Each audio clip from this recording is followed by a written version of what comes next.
Hey guys, my name is Josh and I'm reviewing this K65 RGB mini keyboard by Corsair.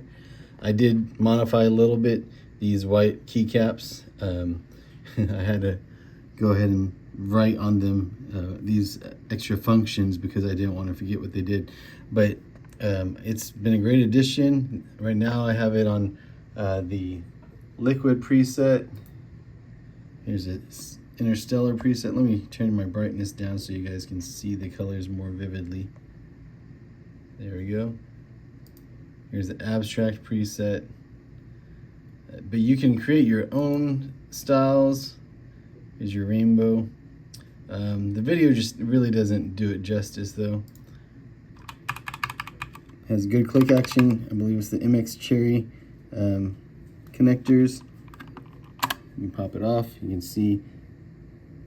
Let me get it to focus here. There we go.